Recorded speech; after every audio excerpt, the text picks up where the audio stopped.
Hello, Joanne. How you doing? I'm good, thanks. How are you? Oh, peachy peachy. It's a pretty day today here in Pennsylvania. Yeah, what's the weather? It's probably about 60. Oh, that sounds so nice. Yeah, It was a pretty day, but I mean, the air's on right now. It's just always hot. I couldn't handle that. That Yeah, would just be the end of me. it's getting annoying. I mean, we had like zero, maybe like a week or two of it cool. Other than that, it's just been hot. Mm. Hey, Aiden. How you doing? Hi, how are you? Oh, just peachy. That's great. So, Joanne's in Florida, and I'm in Pennsylvania. What state you from? I'm in Australia, Sydney, Australia. Oh, my. Well, hello from Yeah. down under. So it is. Hello, g'day. It's just starting to be fall down there, right? Yeah, but it's still today's a bit overcast, but it's probably not cold like what you guys would get. Like I think today's going to be 21 degrees Celsius. Don't know what that is in So Fahrenheit. yeah, I'm not sure either actually, but it doesn't get too cold here. We really only get like a month of cold weather, and then the rest of the year is pretty nice. And does it get real hot there? Oh my God, it gets so hot in summer. Oh. Yeah, we get Well, really hot weather. I'm not moving in with you either then. No, I don't blame you. I don't like the What's snow. And where I live, sometimes it gets so cold that the diesel in buses don't work. Oh my God. It So gets it like freezes. jello. Oh Yeah. wow. So, but I Wow, still that's like oh my that better than gosh. heat. I can't handle the Oh heat. my gosh, that's so cold. I couldn't deal with that kind of cold weather.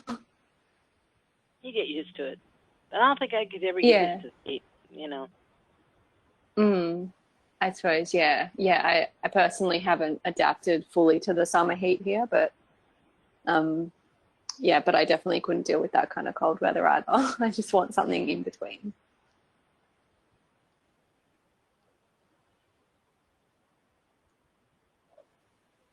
Hey, Deb. And there's Mary Kate. How you guys doing?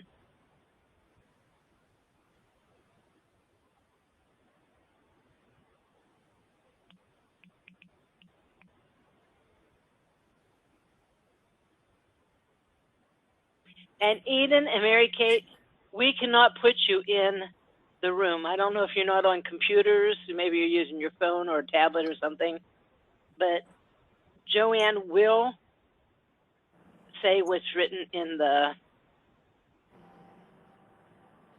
chat room. But if you're not a panelist, you can't be in the chat room.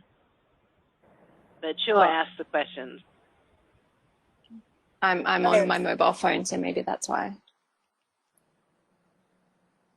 Okay.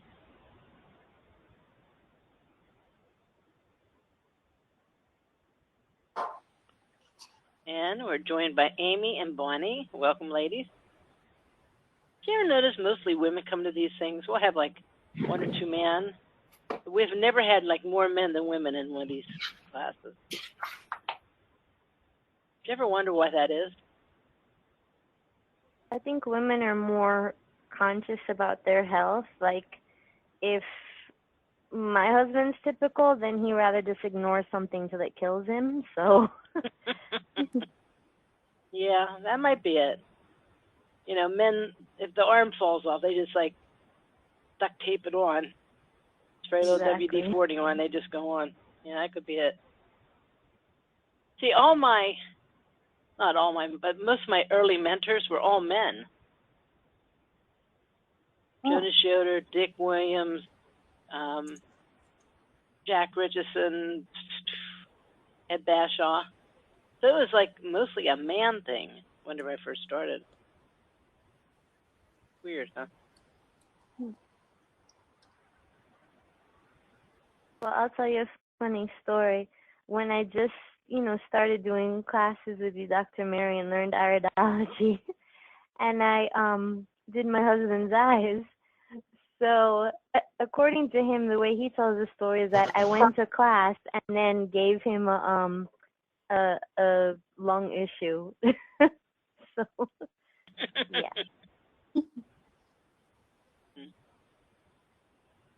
Oh, we're going to start our iridology classes pretty soon, huh? Yep, next week. But yeah, so that's how he tells the story, because he's just one, like, whatever's wrong, he'll just ignore it, and hopefully it'll go away, because, that always works. Yeah, typical. Okay, I guess we can get started. It's 8 o'clock, right? Yes, ma'am. 10 a.m. here. Yeah, let me see here. I'll start. Oh, I've been recording it, so all your comments have been recorded for prosperity here. Sorry about that. Okay, so here's our disclaimer. In general, don't quit taking your medications. Don't say, I'll never go to a doctor again. There's a place for natural health, and sometimes there's a place for orthodox health, too. Like conventional, like doctors and stuff like that. Not a whole lot, but yeah. Am I the only one not seeing the other screen? Is everybody else seeing the disclaimer? Because I'm not seeing it. I can't see it, no, but I'm on my mobile, so maybe that's why. Well, let me see here. Oh, no, I can go. see it. Thank you, Joanne. You know why? I didn't show my screen. So thank you. Okay, this is France. This part right here. This is where my ancestry was from. My mother is a first-generation American. My grandparents were born in France. My grandmother and her sisters were born in a place called Auchel. That's the name of the town. Pas-de-Calais is like the county, I guess, France. So right where that dot is, right there, that's where she lived. This is this little part here blown up. As you can tell, they weren't that far from the sea. So all the time, they got to breathe in all the salty, iodine-filled air. And they were healthy there and stuff like that. And they decided to come to America. After probably about 10 years in America, they start developing huge goiters. Because they went from that rich iodine, fruitful place to what we call the goiter belt. And this is a goiter belt of the United States. And they moved right here, where my little dot is. Oops, no, actually, right there. They all started to develop really big goiters. Now, this isn't the bigger goiter. This is only one I could find a picture of. But this is my Aunt Julia, or my great Aunt Julia, my grandmother's sister. But all of them, every single one of them, ended up with these huge goiters. These are the goiters that you usually don't even see in your neck. And this is how swollen it was. After it got worse, she wouldn't let pictures taken anymore. And my grandmother never wanted pictures of hers taken because they were huge, absolutely huge. What causes a goiter is a lack of iodine. So they went from generation after generation of being never deprived of iodine, and was literally in the food, in the ground, and in the air that they breathed, to a place that there wasn't any iodine. And their thyroids got huge, trying to absorb more iodine.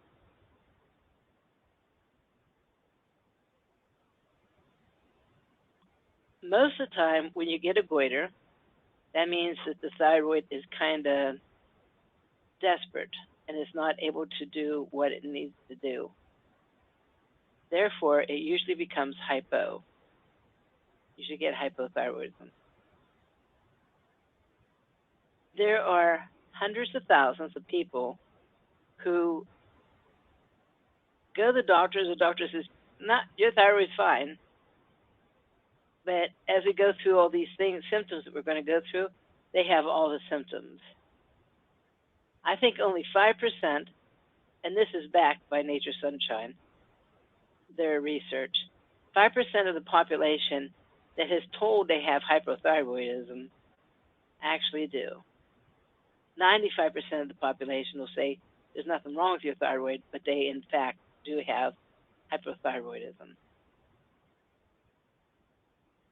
Some of the symptoms would be low body temperature, weight gain, hair loss, sucky energy, sometimes infertility, or blighted ovums, or if the baby, they'd have a lot of miscarriages in the beginning of their pregnancy. These are all symptoms of low thyroid function. And we'll go over them a little bit more in a minute. So this is what the thyroid should look like. This is how the size of a normal thyroid. It kind of wraps around your throat, your pharynx. So that big bulge that you saw in my Aunt Julie's, or this just really swollen. And then oftentimes you have your parathyroid embedded in your thyroid, although they're different glands. And for the people who are new here, you are more than welcome to ask questions along the way.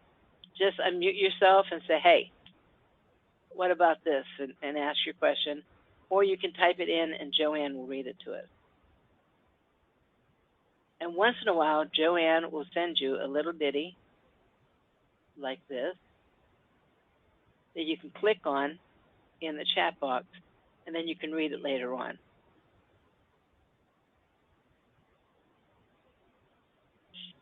Okay, some of the symptoms. And this comes from our class, What is Your Body Trying to Tell You? You can tell just by looking at someone that they have a problem with their thyroid. First is you can tell by their eyebrows. Typically from the edge of your nostril, the outside of your nostril, which would be right here, then you make a straight line to the outer edge of your eye, and you keep going in a straight line. That's where your eyebrows should end up. So this person's eyebrows should look like that. But if you notice, it's short. It's probably as thick as it should be here, but it kind of tapers out. That is a strong indication that your thyroid is not up to par. Your hair should be well set and thick. If the hair gets really thin and mousy, that indicates that you have a thyroid problem. Sometimes people will have bulgy eyes, where you can see the whites above and below the iris. And then there's creases sometimes on the neck, on the throat.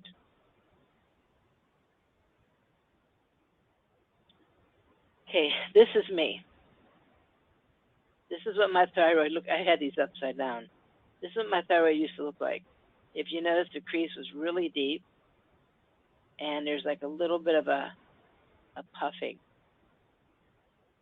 My thyroid was swollen. It's actually full of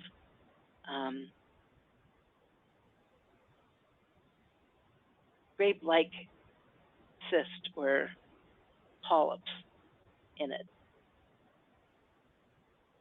I still have thyroid problems, but I think the crease in my neck is not as bad, and it's a little bit less bulgy here. I'll unrace those so you can see. See how this goes out a little bit more than that does? And then this is the top of my head. I always say I'm bald, and people say, oh, you're not bald. Well, I practically am bald. All my hair, I have hair over the whole head, but it's like this, just little sprigs of hair. The emotion behind thyroid, because every organ and gland of our body holds an emotion. The emotion in the thyroid is not speaking out. So they say that you have all this anger built up in here, and you want to tell somebody off, and you get it cleaned up to the neck, and you choke it off by not saying it. and that energy will burn out your thyroid. That's not my case because my shut up is broken. So I never shut up about anything. I'm very vocal about everything. I don't think you have to agree with me, but at least you're going to know what I think. So that's not my case. So it's not always, but sometimes that's what can cause a thyroid problem. Again, the symptoms are being tired, weight gain. What happened to my thyroid is the doctor gave me some kind of medication because the milk wouldn't drop in my breast. My thyroid wasn't 100% because it's in the family, but I had hair and I weighed 142 pounds. The medicine he gave me was for 2 weeks, and at the end of the 2 weeks, I gained 25 pounds, which is more than what I gained during a pregnancy. At the end of 6 months, I had gained over 80 pounds, even though I only took the medicine for 2 weeks. So when I went back to the doctor after that time, he said that the medicine had put my thyroid into shock.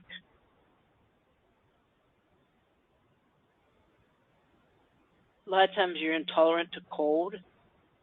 When I get cold, I have a really hard time getting warm because my core temperature inside is lower than it should be. Depressions, whenever they gave me the medicine he gave me, I don't know if it's because I gained weight and all my hair fell out, or it was the emotion. It's hard to tell because when you're only 21 years old and you lose all your hair and you become obese practically overnight, that's hard emotionally. But I did have depression. Suicidal thought depression and fatigue. Any questions yet? Comments, concerns? No Good jokes? questions so far. Nothing? Okay. Alrighty. So, your hand often changes too. When you stand up and face somebody, this is a little skeletal person, when you do, you should see this part of your thumb and your forefinger because your hand should be in this position. But whenever your thyroid is weak, the thumb turns in towards the body and you'll see the back of somebody's hand. When they walk or when they stand there, you will see the back of their hand. I never noticed that I did that, and I didn't notice that other people did that until I took that one class. But indeed, that is a good way of figuring it out. Another thing is on every single finger, you should have a moon. A little semi-circle that's lighter in color at the base of your cuticle. If you don't, that indicates you have a weak thyroid. As a general rule, you take 10% off for every moon that you're lacking. So in my case, I only have one moon. I'm lacking 9 moons. So 90% of the function of my thyroid is not there. At one time, I had 0 moons. When I take all my thyroid medicine like I should, my thyroid herbs, not medicine, I'll get up to 7 moons. 3 moons are there, 7 moons are lacking. So I want everyone to look at your fingernails, if you will, and tell me how many moons you have.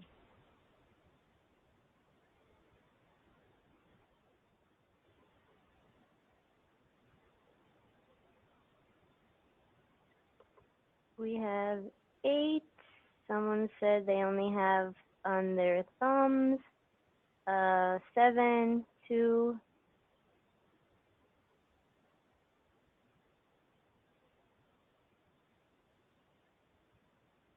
Okay, so basically there's no one here that has a perfectly functioning thyroid.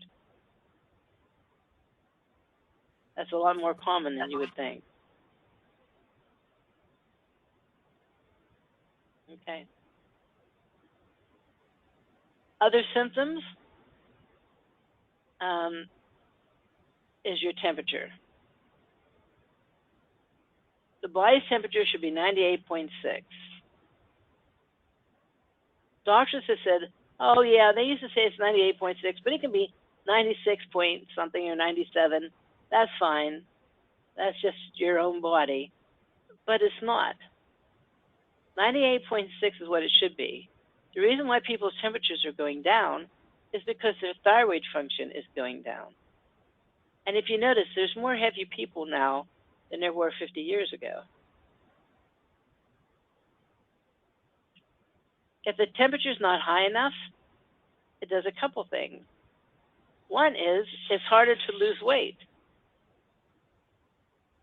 If you have grease on a pan and you put it on a burner and warm it up, it starts melting the grease.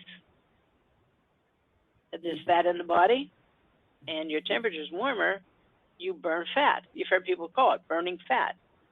It's kind of like the same concept. Another thing is your body temperature is important to keep your nerves of your teeth alive. Most of my teeth are pulled because I kept on getting abscess of the teeth. I remember when the dentist was pulling my teeth, and he'd say, look at this. This is one is abscess. He says, it's a shame there's not a single cavity on it. No cavity at all. He said, just let me do root canals. Well, I don't believe in root canals. But a lot of my teeth, the nerve would just die and it'd get abscess even without any decay because the temperature wasn't warm enough to keep those nerves alive. Also, temperature helps you become resilient to diseases like colds and flus and stuff like that. If I used to live in a one-horse town, and every once in a while they would have, you need to boil your water before you use it because there's some kind of bacteria in it. So you would boil the water to kill the bacteria. Also, your body pulls up a temperature whenever you have a bacteria or virus come in your body to kill that bacteria or virus. The warmer your body is, the less crazy the bacteria and viruses can multiply. There's so many people say, now don't get your cold, don't go out in your bare feet in the snow because you can get your death of cold or whatever. And other people say, no, it's caused by a virus. It's not caused by whether or not you get a chill. Well, they're both wrong and they're both right. You can be introduced to a virus, but if your body's temperature is high enough, it may kill off the virus, including this coronavirus. I can't remember what the temperature needs to be, but the coronavirus can be killed at a very low temperature. If you drink a warm tea, that'd probably be enough to kill a lot of contact virus. Like when you drink it, the virus that might be in your neck, you'll kill it off. So if your temperature is always low, you're more likely to have a bacteria or a virus be able to get under control. If your temperature is 98.6, it's easier for you to get pregnant and maintain that pregnancy. If the temperature is too low, you may not ovulate. They call the thyroid the third ovary. Has a lot to do with whether or not you're fertile.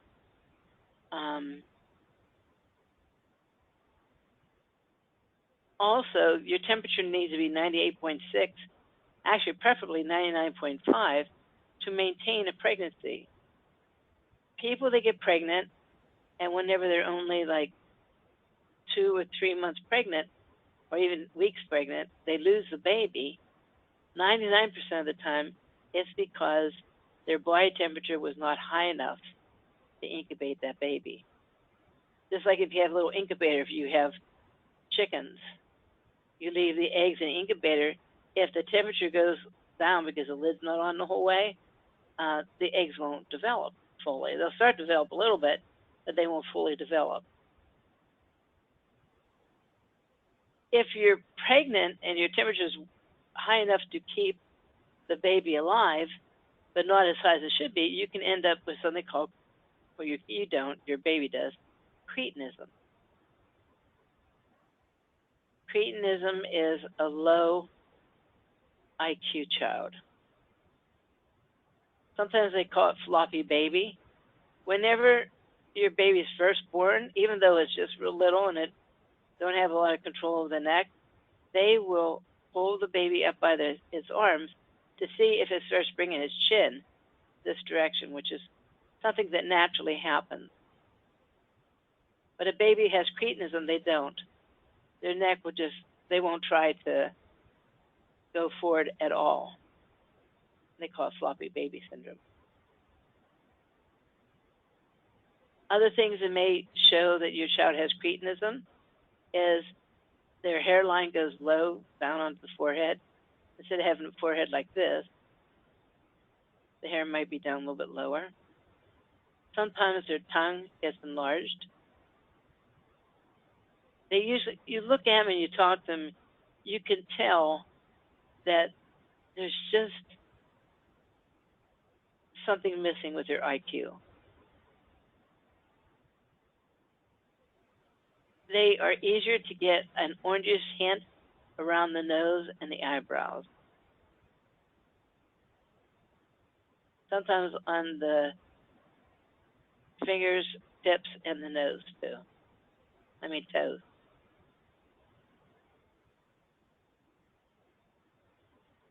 Once a child is born with cretinism, as far as I know, that can't be changed. You can work with their thyroid, but you can't change their mental ability. There's a question. Okay. If your body temperature is normal, then say thyroid is stressed and your body temperature drops, will latent viruses like herpes appear in the body or other reasons? Okay. I think I missed some of that.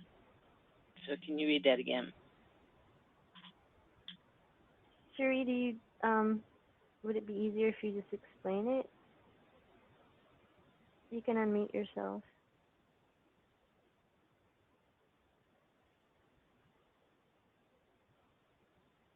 If they're asking if you have herpes in your body. What? Oh, right. Yeah, if your body temperature is normal, then say thyroid is stressed and your body temperature drops, will latent viruses like herpes appear in the body? Or yes, other that reasons? can happen. That can happen. Stress can do it, can stir up herpes or shingles. So stress can do it, and body temperature can do it.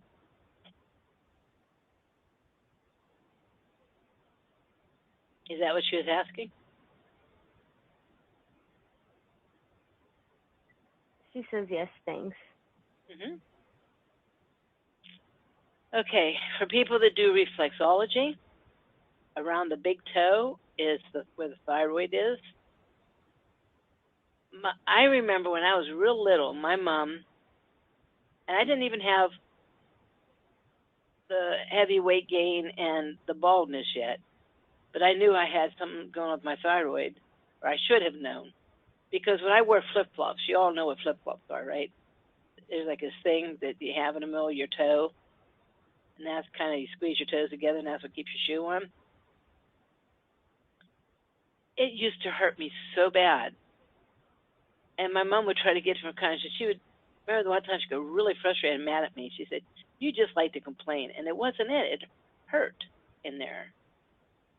So anytime you hurt around the base of your big toe, anywhere, that indicates that you have a weakness in your thyroid.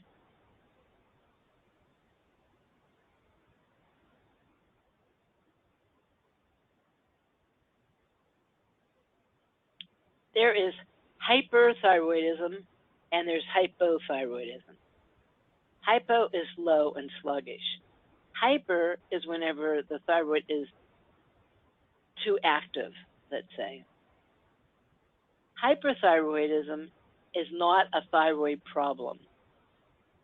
It is a myelin sheathing problem, at least 99.9% of the time.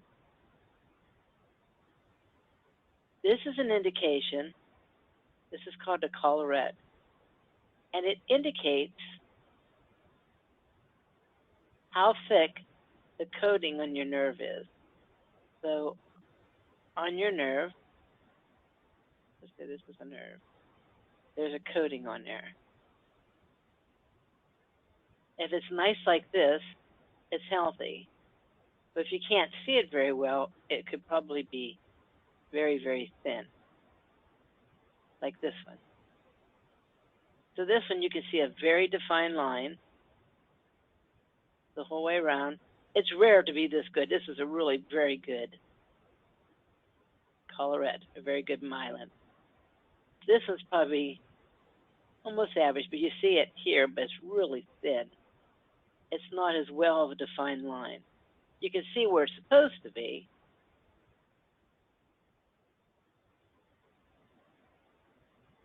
but it's not as thick. So this is someone who has a thin myelin.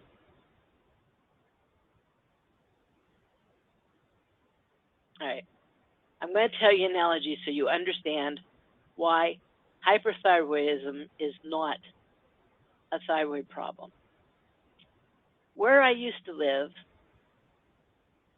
was a long, long line. So I lived second to last house at the end of the outskirts of the town. So this is my neighbor's house, this is my house, and the town was down here. We had city water, but we had really lousy pressure. And everybody complained about it for years. And finally, they got tired of hearing us complain. They said, okay, we're going to put a pump. I guess the pump was probably about right here.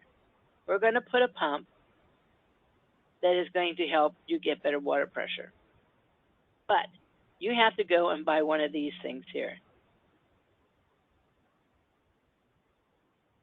Because since, especially if old pipes, since you have old pipes, when we put this pump here and there's a lot more water pressure, it could blow your pipes. And your pipes could spring a leak because the pressure is going to be a lot higher.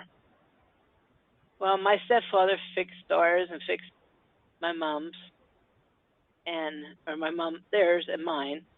And whenever they switched over, we did have a lot of more water pressure. I remember the first time we turned on, it like would shock you because it would go real fast. And before it was kind of like dripping out. We had no problem, but there's a couple people down the road that they didn't, for whatever reason, put one of these valve protectors on or pressure regulators on their incoming pipe. And they indeed had a lot of water damage because their pipes would start leaking.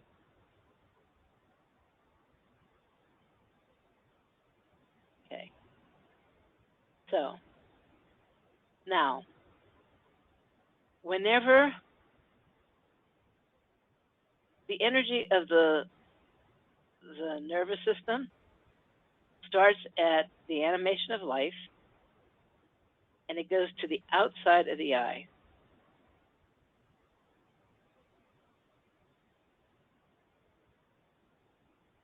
Right here is where the thyroid is, the reflex of the thyroid. So these people would have a lot of high water pressure. They'd have high water pressure. There's a little bit less, a little bit less, a little bit less. And the thyroid gets very little pressure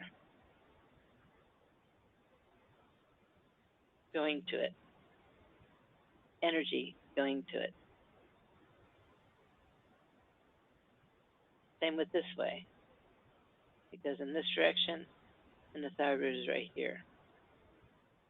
When your myelin is thin, the body will try to rewire you to try to get that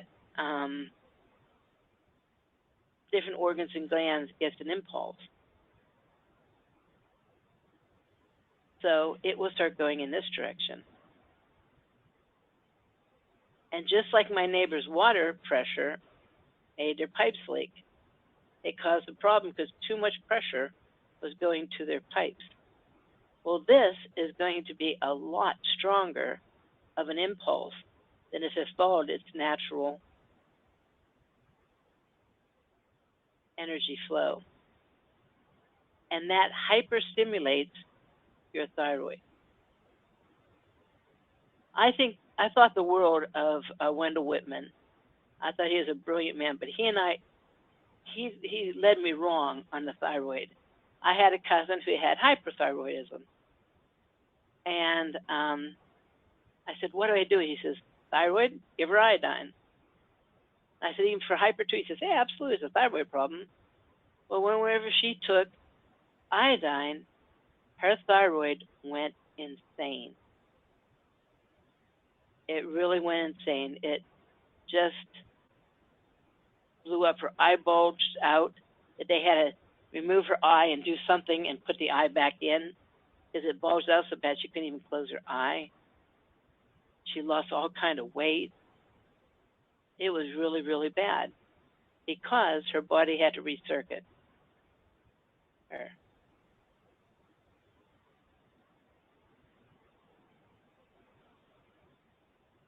What I do when I work with someone with hyperthyroidism, I work with their nervous system. Don't even touch the thyroid.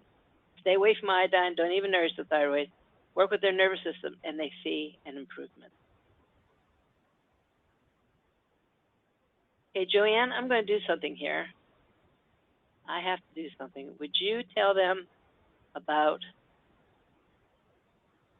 X39 for me, please? Sure. It'll take about 6 minutes. Okay, I'll talk slowly. So this is more getting into the different things that you can use to support your thyroid, but this is a patch from LifeWave called X39. It's their new patch. For those of you not familiar with what they do, it's phototherapy. So it uses wavelengths of light to stimulate the nerves to trigger a specific chemical reaction. The best way to give you an illustration is when you go out in the sun and you get vitamin D, or your body produces vitamin D from sunlight, that's phototherapy. So X39, it elevates the copper peptides in your body, and these are known to activate the stem cells. So this particular copper peptide that it elevates, it was discovered in 1973, and it's established as a very powerful and protective regenerative ingredient. So what links it to our discussion tonight about the thyroid is that studies have shown that the T3 and the T4 levels of thyroid hormones, which we'll talk more about, are closely linked to copper levels. So when the blood copper levels are low, then these thyroid hormone levels also fall. So I've been using these, and I've given it to some of my clients, and we've had great success. I love them because I'm one of those who suffers with low thyroid as well, and I would always get kind of a dip in the afternoon with just my energy. I just had no more energy. And when I wear these, I have no problem. I can go all day. I have a ton of energy. I had another client, she had her thyroid removed because of cancer. So she just always had to deal with just no energy. And I gave her one to try, and she put it on, and she texted me that night and said, order me 2 packs, because she was running around work like the Energizer Bunny, and no one could believe it. And I have another client that she just started using these, the X39, and she also has low thyroid. And using these in conjunction with the different herbs to support the thyroid, she said she's in her late 40s. And before, she said the same. She felt like a very old woman. She had no energy. And now she said she has so much energy. And and she already has, like, before she had only her thumb, the moons on her thumb, and now she has 2 more moons that have popped up. So I am really excited about it, and I love it. Of course, this is just one aspect. a lot more to go through. And also, as far as what we're dealing with now, the coronavirus, there's been studies that have shown that copper in conjunction with vitamin C can kill viruses and other germs by disrupting the protective layers of the organism. And there's been studies that have tested the coronavirus that within 4 hours on copper, it dies. And with specific alloys of copper, it dies within minutes. So I've been using that also as a support for my immune system. Do you want me to unmute you, Mary Kate, for your question? You're unmuted, if that helps. Okay, you're unmuted. You could talk.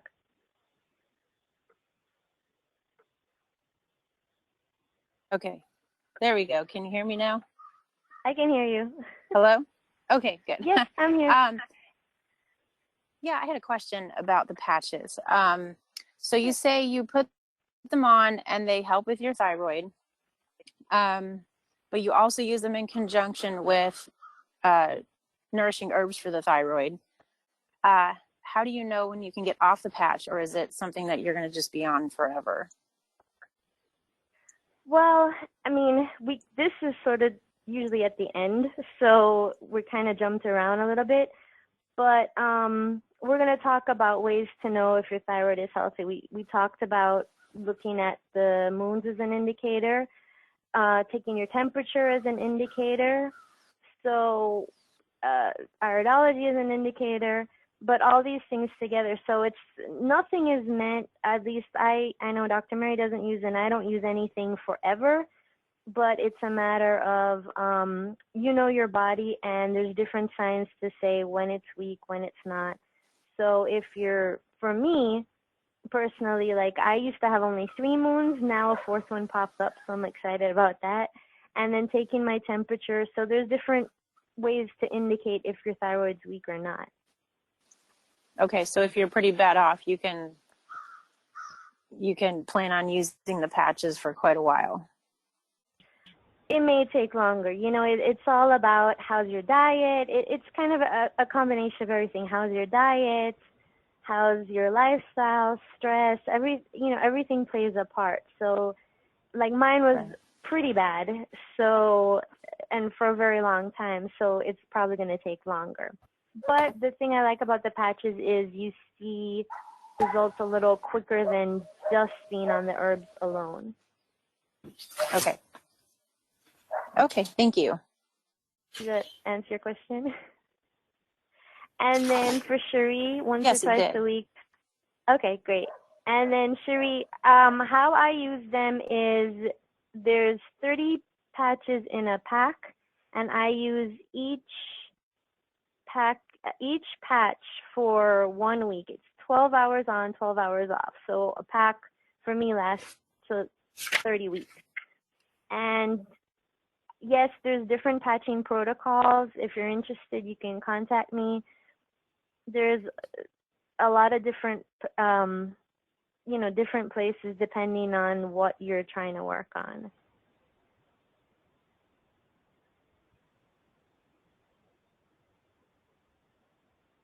Okay. How often would I use them?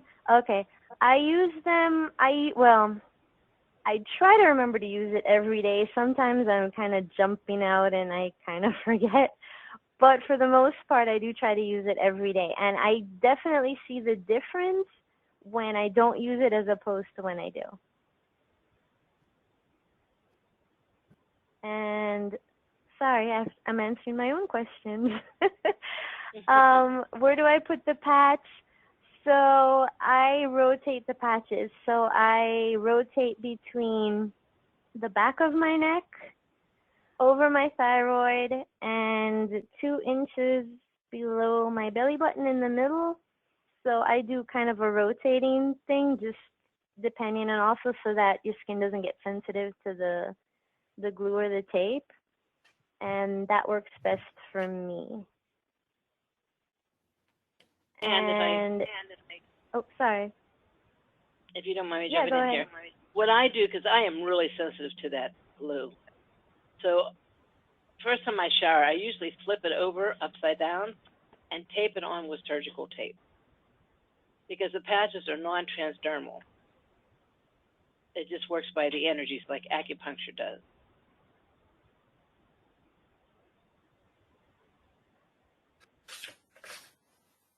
And for the other question, what herbs? We're going to talk about the herbs, so that's coming. And then there's a question for you, Dr. Mary. If you have a thin myelin, do you always have hyperthyroidism? No, but I have yet to see someone with hyperthyroidism that does not have a thin myelin. So like not all roses are flowers, but not all flowers are roses type of thing. Sometimes when someone has a thin myelin, they might have anxiety. They could have obsessive-compulsive disorder, bipolar, Parkinson's, Tourette's. It manifests in many different ways. But I have yet to see someone with hyperthyroidism that did not have a thin myelin. But I see lots of people with thin myelin that I have thin myelin. And not as bad as it used to be, but still bad enough, and I don't have hyperthyroidism at all. In fact, I have hypothyroidism. It won't, looking at the eye to see what your myelin's like will not dictate whether or not you work with hyperthyroidism or hypothyroidism. But if you have hyperthyroidism, you look in the eye, then you know how to work with it. I hope that made sense. Did that make sense?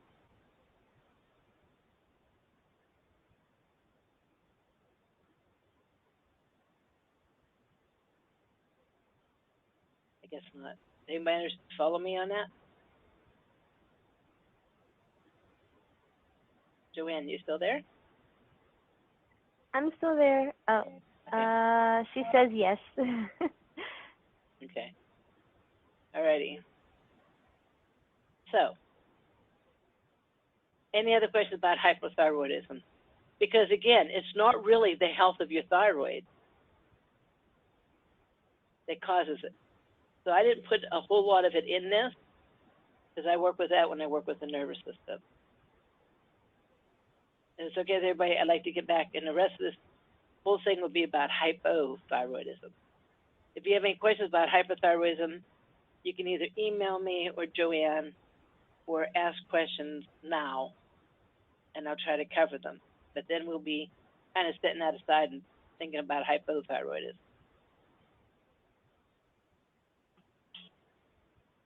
So any questions about hyper? No more questions. Okay. All right. The reason why doctors are absolutely impotent on trying to find out whether or not you have a thyroid problem, I mean, they are just clueless, totally clueless, is the way they test for it. Your hypothalamus will tell the pituitary gland, which is this little gland right here, to produce something for the adrenal glands, or TSH, thyroid stimulating hormone. So you have your thyroid here. Not exactly how it looks, but good enough. And the pituitary gland will say, okay, work. It'll send a little memo down saying, okay, I want you to get this job done. Work, work. And the doctors test how much of this hormone is in the blood.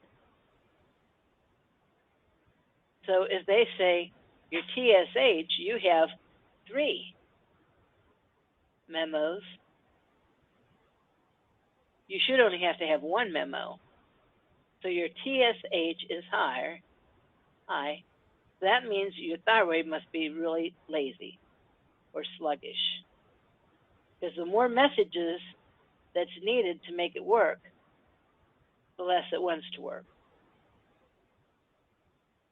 Does that make sense? So there's so many people say, the doctors are wrong. They said my TSH is high, but that my thyroid's not working well. What's going on here? It should be hyper. No, it's not hyper. They're not testing the actual hormone that the thyroid is producing. They test the hormone that the pituitary is making to tell the thyroid, get to work. So the higher the TSH, the more sluggish the thyroid.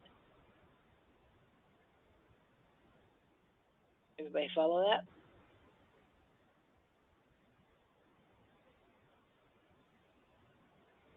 Sometimes, whenever they test you, let's say you have a sluggish thyroid, because the thyroid's weak. Quite a few people have weak thyroids, especially today, because we don't eat as much raw vegetables and raw fruits that have the minerals. Most people have a pituitary gland that is not working as peak amounts. So the pituitary gland is only sending one memo to the thyroid because it's lazy.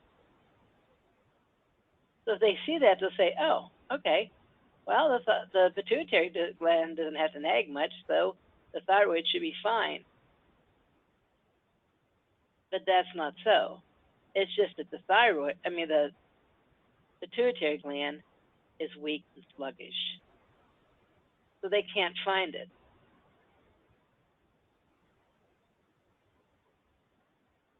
Does everybody understand that? If I would ever go again to a doctor and get my thyroid tested, I would not have them just test the TSH.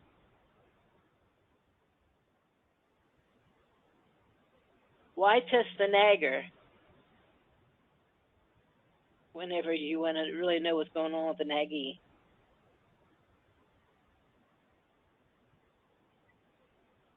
Cherie says it's like her teenager. The more she nags him, the less he does.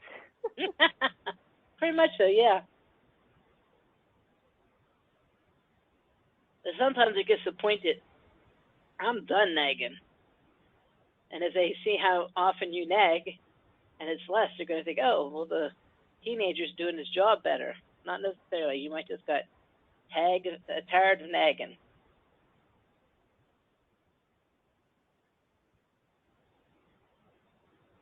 So any questions about the connection with TSH? And seriously, that's what most doctors use, is the TSH. At least in the United States. I don't know about in Australia. But in the United States, that's all they use. Eden's asking, what should you request your doctor to test if you want to determine the health of your thyroid? I would have them test the free, F-R-E-E, T3 hormone. That's the one that does the job. The more that you have, without excess, of course, but whenever you have a decent amount of that, then you know your thyroid is working well and your body is getting the messages it needs to get.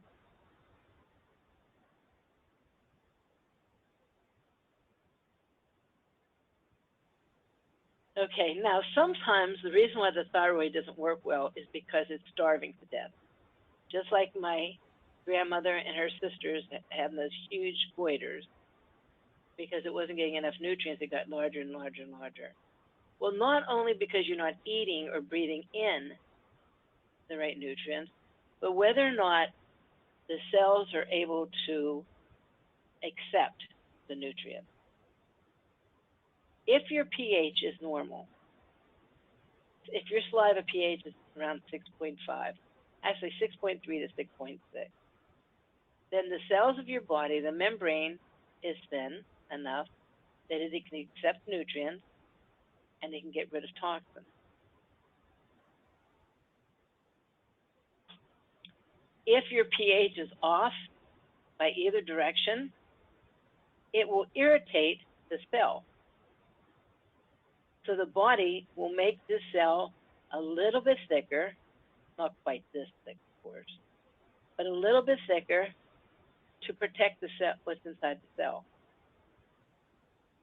like a callus, as it were.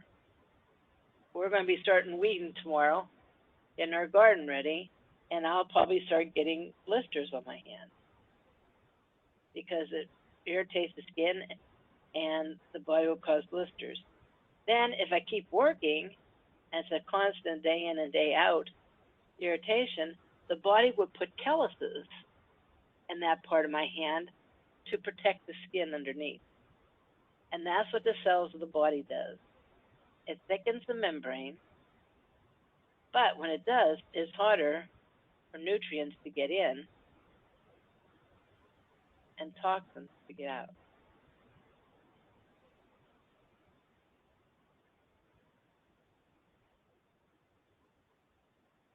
Between 6.3 and 6.6, your body can absorb every single nutrient that we know that man needs.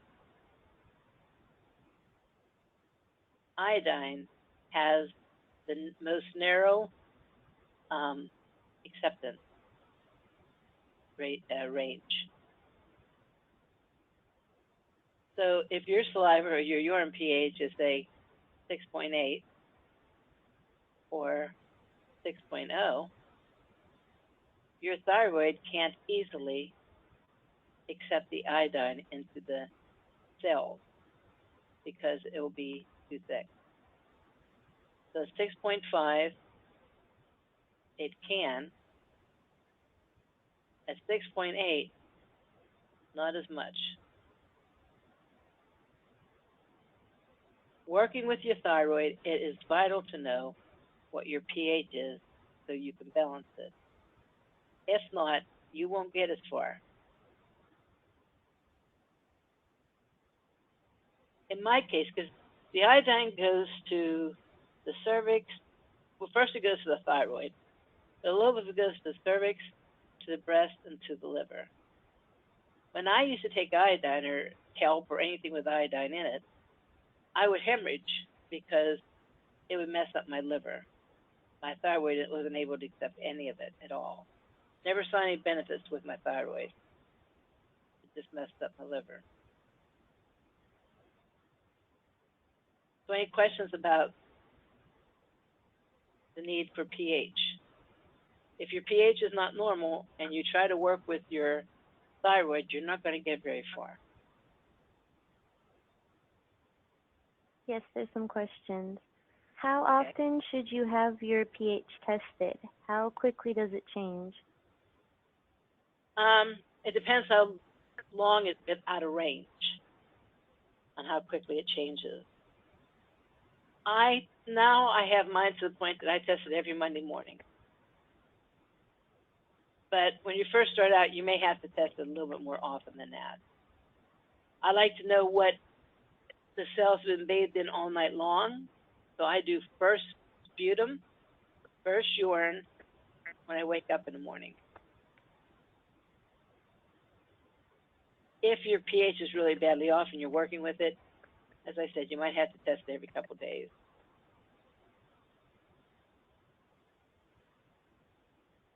And was that the whole question? Did I answer the whole question there?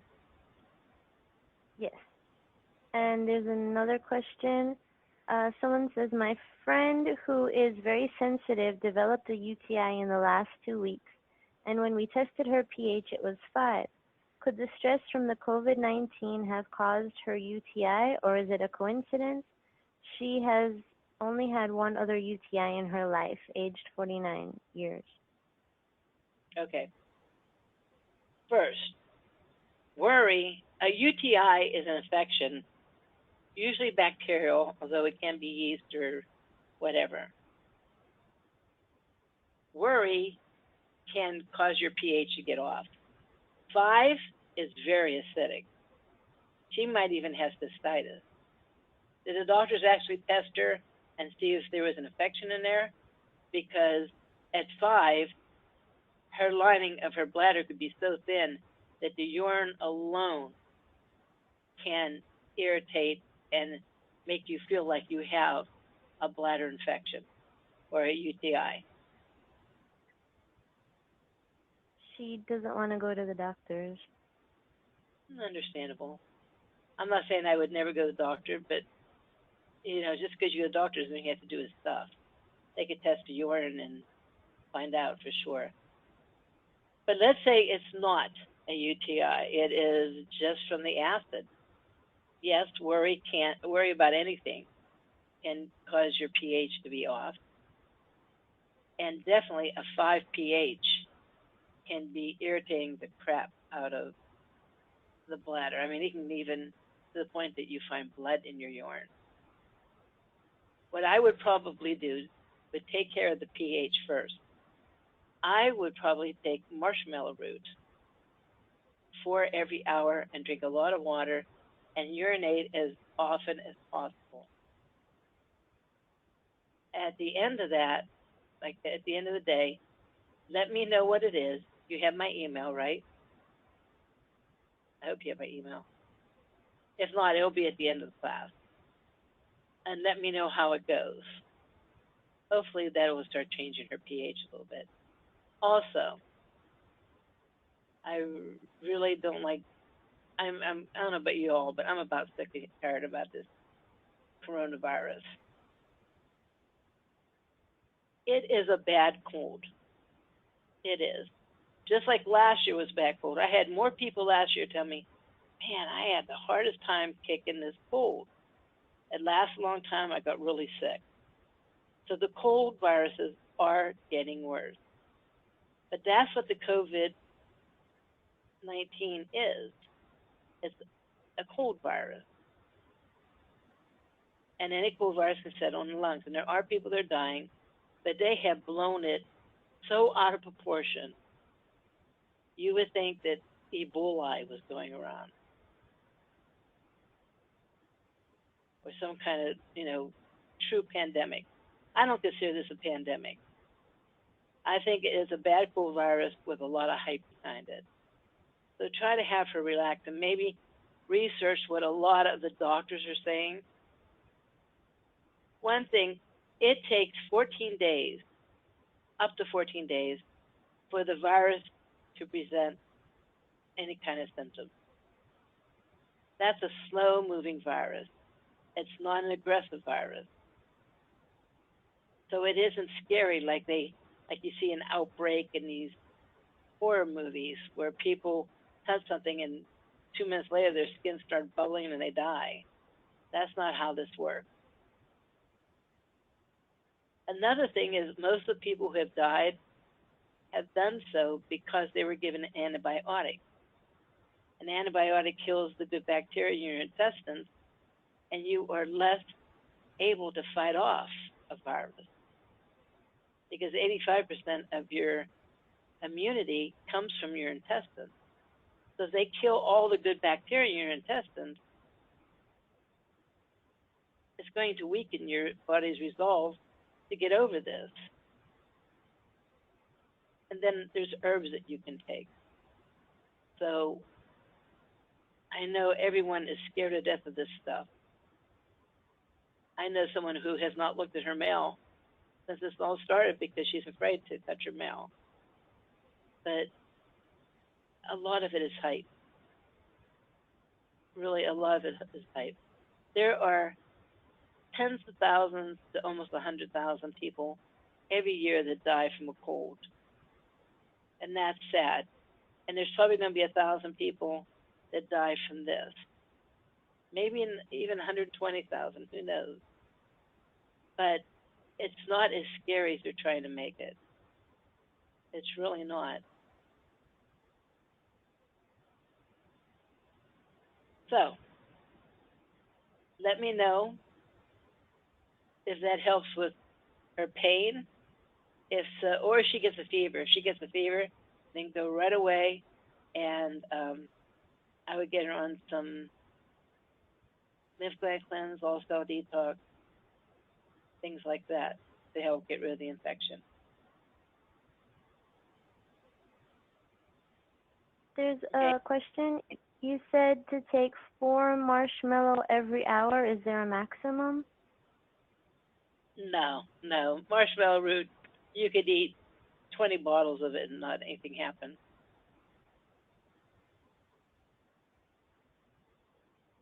Okay, Joanne just did a, oh, if you go here, we have this put on YouTube. You can listen to it. Victoria, Terry, and I did it on the virus.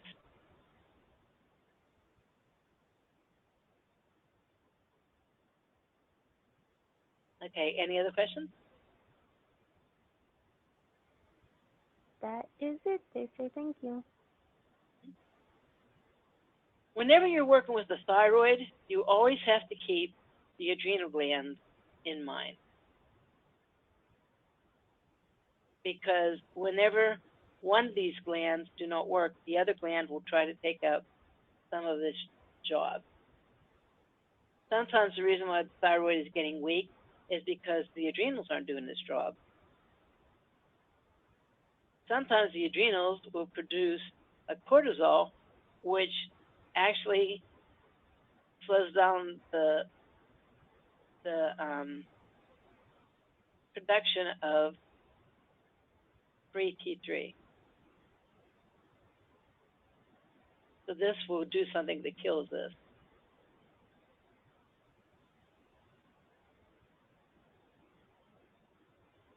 So keep that in mind as you're working with this as well. All right. Basically, they test you for T1, T3, and T4, and TSH. TSH, like I said, that's a pituitary hormone. That's kind of dumb. T1, they say it doesn't do anything. I disagree.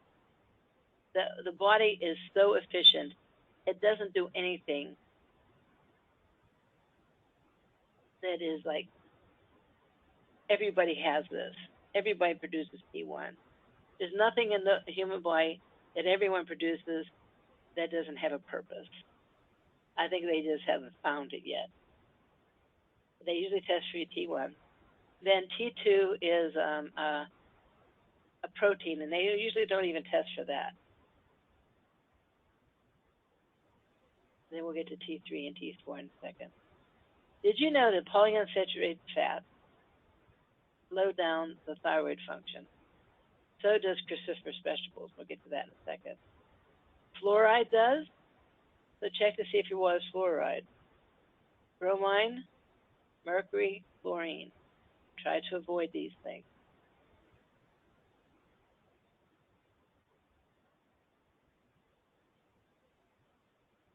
Okay, the body produces T3 and T4.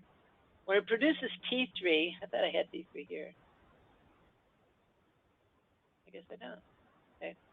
Whenever the body produces T3, the thyroid produces T3, it goes through the liver and is matured into free T3.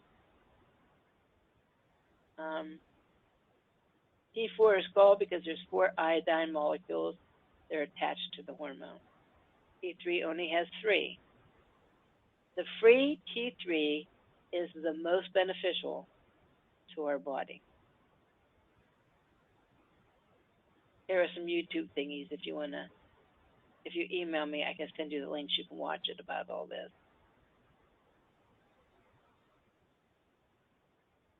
So a weak or inflamed liver, an autoimmune disease, some oral contraceptives, or too high cortisol or testosterone will prevent this from turning into active T3 or free T3. It is converted in the intestines, kidneys, and lungs as well, but most of it, the vast majority of it, is converted in the liver. So the thyroid produces T4, which produces reverse T3, which doesn't do the body any good that I know of, and into the free T3 that the body can use. This is a puppy that we want a lot of.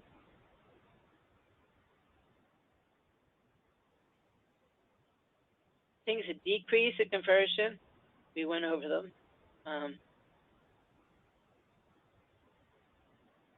The things that increases is controlling stress and trauma. Actually, this isn't right. Favorite factors that increase the conversion of T4 to T3.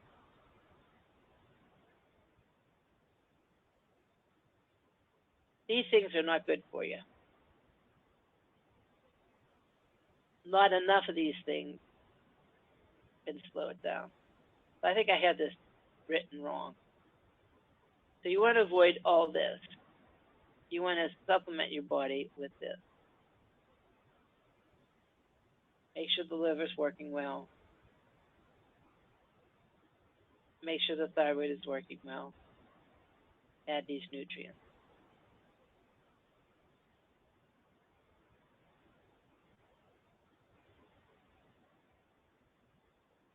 Okay, there's an enzyme that breaks a lot of this stuff down.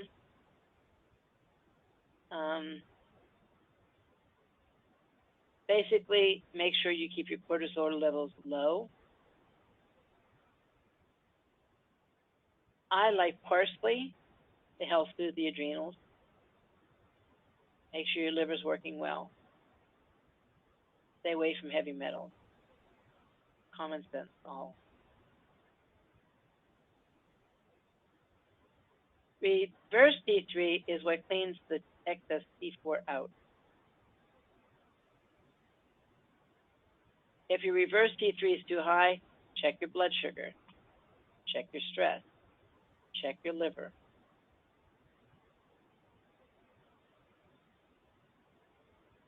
Okay, this is a good guy right here.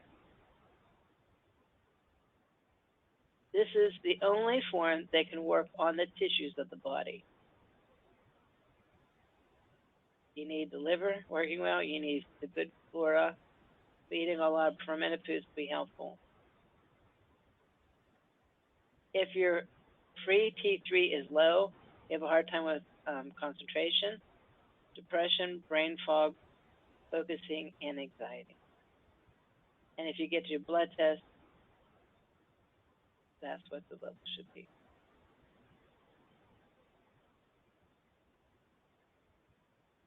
So if I had hypothyroidism, no matter what, I had anything to do with my thyroid at all, I would take liver cleanse formula.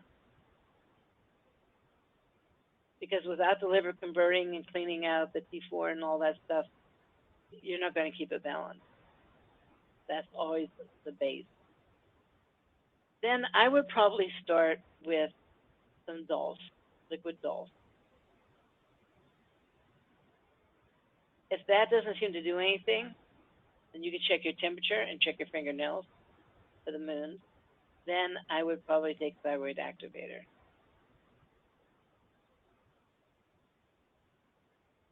If that wasn't strong enough, then I would go target TS2. Then if that wasn't strong enough, I would go to target TS2. If you are third or fourth generation, like my grandmother, my mother, and I all have thyroid problems. So does my daughter and my grandchildren, actually. So it's really heavy in our family. I take thyroid support. I tried taking the other stuff, and it got some nutrients in my thyroid and had my thyroid working not too bad, but I personally have to take thyroid support. This is like taking Synthroid. It's a natural type Synthroid.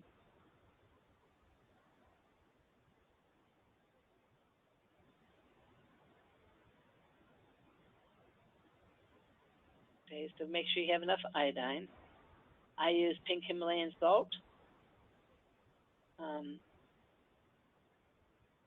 Then I take, there's some iodine in the thyroid support. The cellular detox, which used to be all cell detox, has Irish moss in it. I used to brush my teeth with walnut and swallow it. I don't do that anymore, but that was a source. There's something called LifeWave Energy Enhanced, and it's like it's from the same company that Joanne talked about for your thyroid, the patches for your thyroid. Not everyone can use this one. It can raise your blood pressure. It raised my blood pressure crazy. But another thing that happened was really cool. I took the white patch. It has a white patch and a brown patch. I took the white patch and I put it on the right side of where my thyroid should be, and the the brown one on the left side. And it felt like somebody was dripping water down my neck. I could actually feel the energy just drain. It was the coolest feeling ever. But after doing it about 2 hours, my blood pressure went. I could hear it in my ears. It had gone up so high. So not everyone can use this, but it did do something to my thyroid. There's no doubt about it. There's a question. Can you use the pink salt for all salt usage? Well, the pink Himalayan salt can still raise your blood pressure. I know because it does mine. I don't do a lot of it. But that's the salt that I use, either that or real salt. What salt do you use, Joanne? Yeah, I use either the pink Himalayan or the sea salt. So yeah, I use both. I don't use like the table salt. I use real don't salt either. too.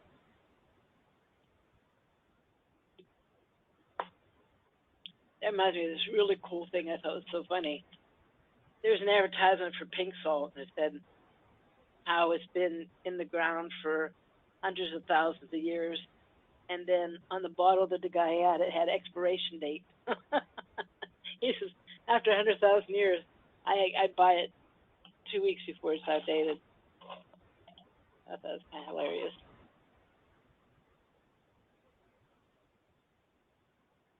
Okay, so whenever you have hypothyroidism, you usually have a hard time sleeping. You feel tired all the time. Have difficulty concentrating, often dry skin and hair, depression. We went over these.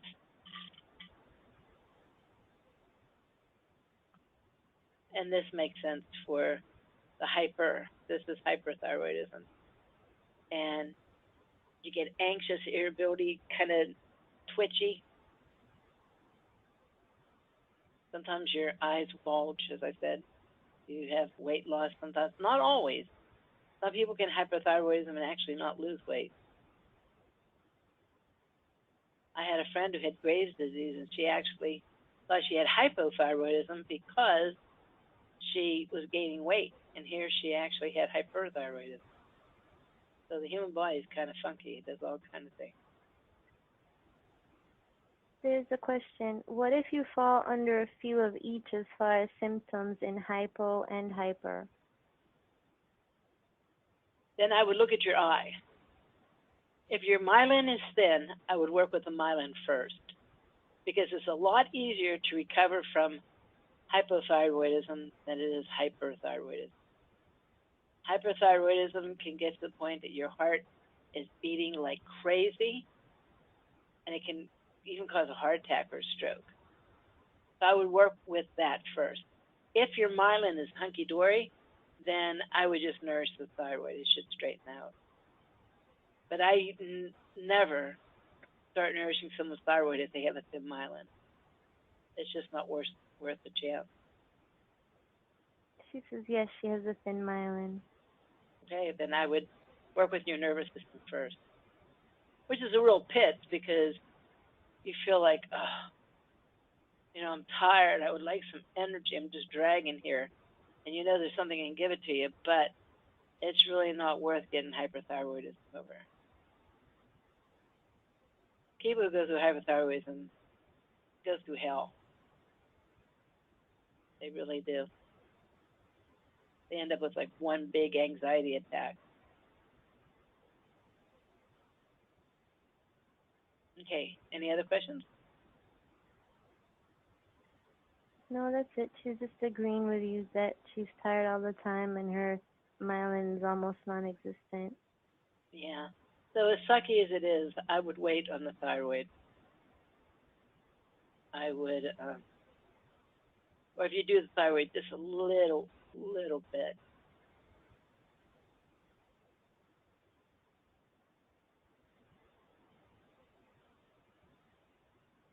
Okay. So thyroid basically converts and uses, produces thyroid hormones as its main job.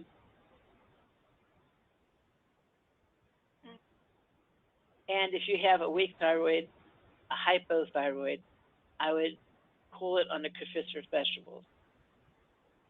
Cruciferous vegetables are arugula, Brussels sprouts, all these things there.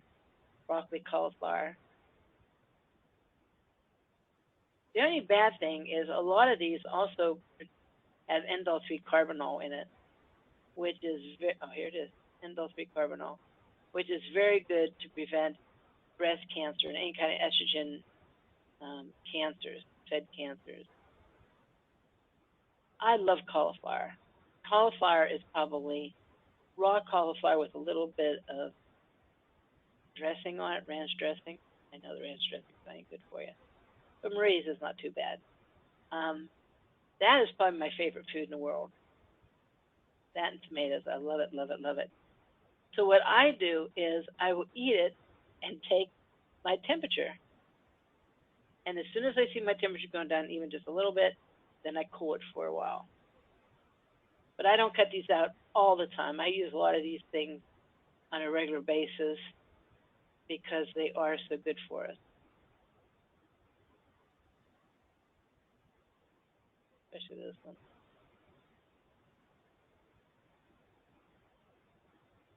Another symptom that sometimes accompanies thyroid, but not necessarily a thyroid problem, is really wispy fingernails.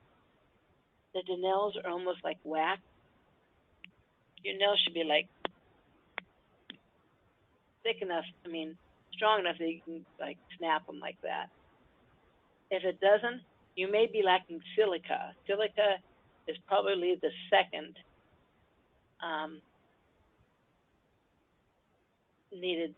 most needed mineral by the thyroid.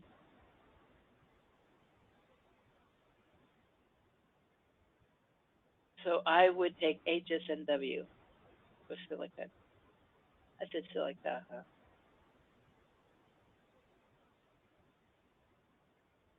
And it has a little bit of iodine in it as well.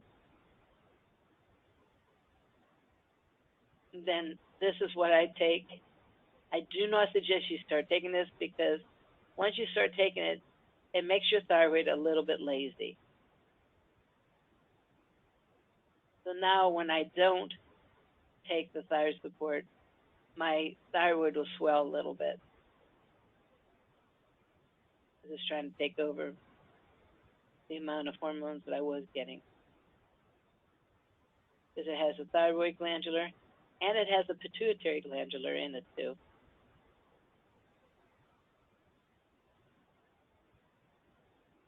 The reason why I take the thyroid support is my heart rate. Just like someone who has hyperthyroidism, they can get tachycardia where their heart just goes boom, boom, boom, boom, boom, boom, boom, like that. Well, my thyroid is so sluggish, and my body temperature is like 96.4, 96.8 is high for me. But my heart won't beat right. I get AFib. Even though I have enough magnesium in my body, I don't have enough thyroid energy going to my heart for it to beat properly. So if you have that your heart flutters and you take magnesium and it doesn't get any better, it's probably because your thyroid is too sluggish.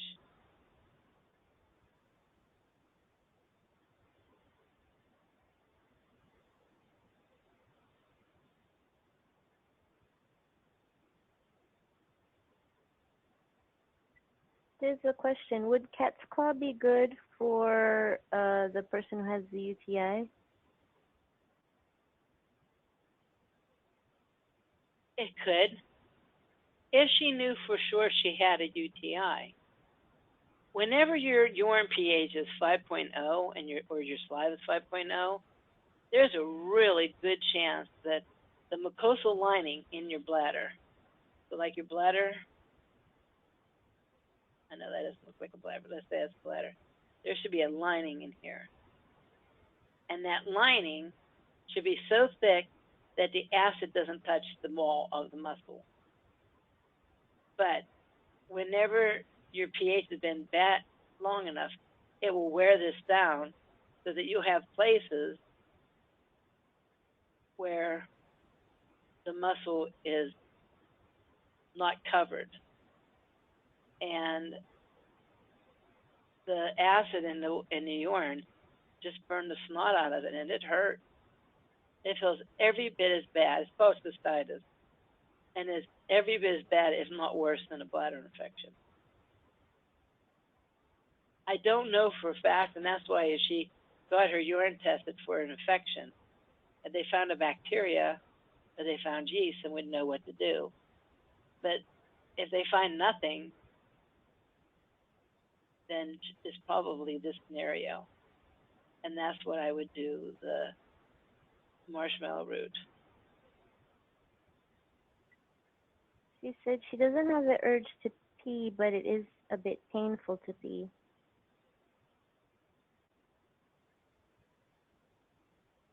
Well, then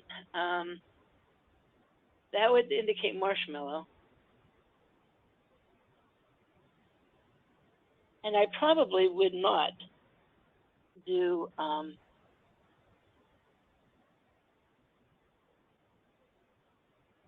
unidigato. If I did do unidigato, I would introduce it really slowly. Let me put it that way.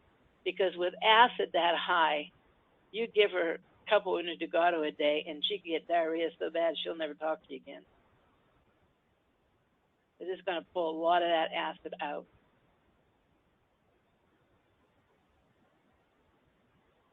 I like either Silver Shield, I like lymph gland cleanse and cellular detox with urinary maintenance. That's what I like for bladder infection. Lots of water, nothing but water, and urinate as often as you can. She said she'll just blame you. Gee, thanks. She said that the urine has an odd smell. Oh, then it could be an infection.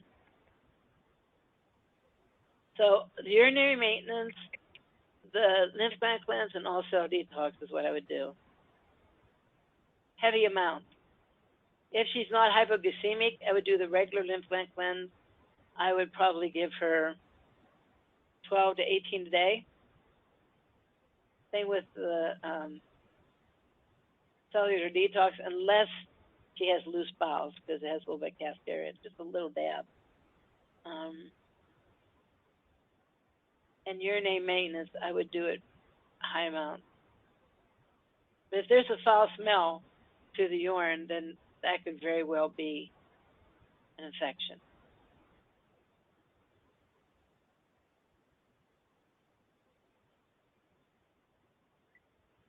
And someone says, I have thyroid nodules. How would I treat those? Okay, when I had my grape-like nodules, I think I called them polyps. They weren't polyps, they were nodules. I had them, you just rub them, and it felt like a bunch of little marbles, little wee dinky marbles in there. I worked with my liver, I cleaned my bowel, and they went away. I didn't take anything for my thyroid at all. I just cleaned my intestines and liver. And I don't know if I worked with nodules after that.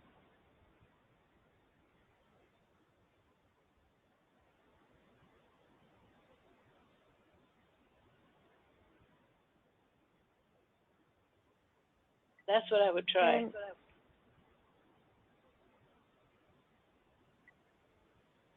Go ahead. I'm sorry.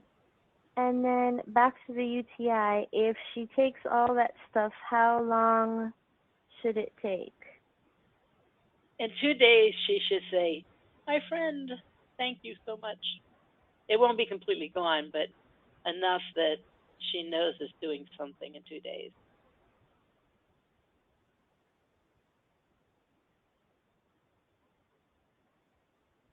Another thing she could do, too, is urinary maintenance, and silver shield, about 4 ounces of silver shield a day.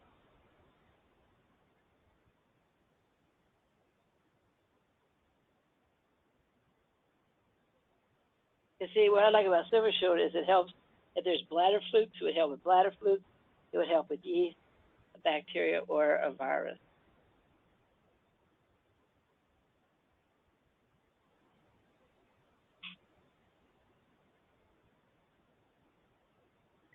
Will douching help? Well, you don't douche up the urethra, you douche up the vagina, which are close together. But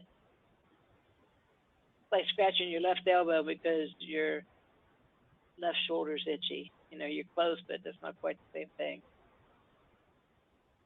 I would take it by mouth.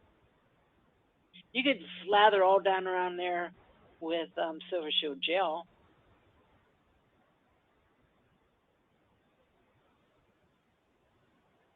Then you know you should wipe from the front to the back.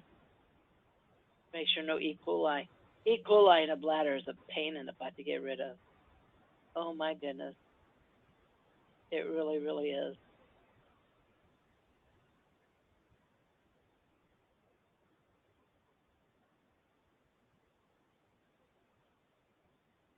Any other questions? That is it. Okay. What's next week's class? Next week is iridology. All right. If you don't know what iridology is, you're going to be in it for a treat. Iridology is super cool stuff.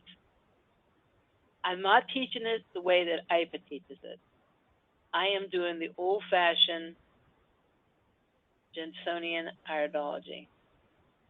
I no longer, I didn't pay my dues for IPA. I didn't get mad then. They didn't get mad at me.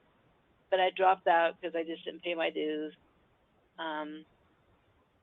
I really respect IPA, but the people that are asking for the class said, we want you to teach it the way you used to teach it. So that's what I'm going to do.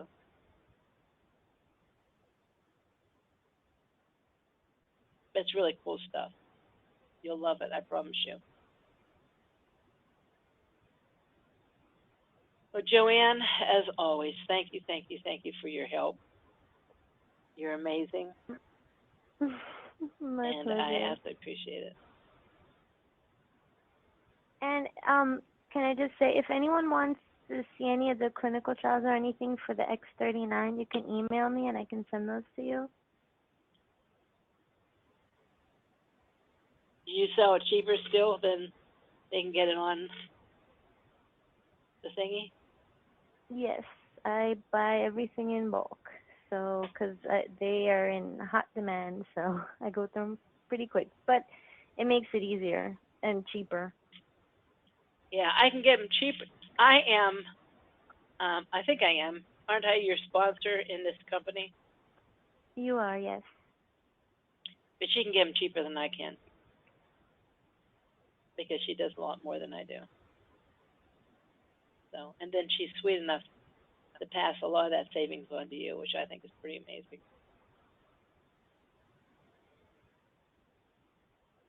Okay, no other questions?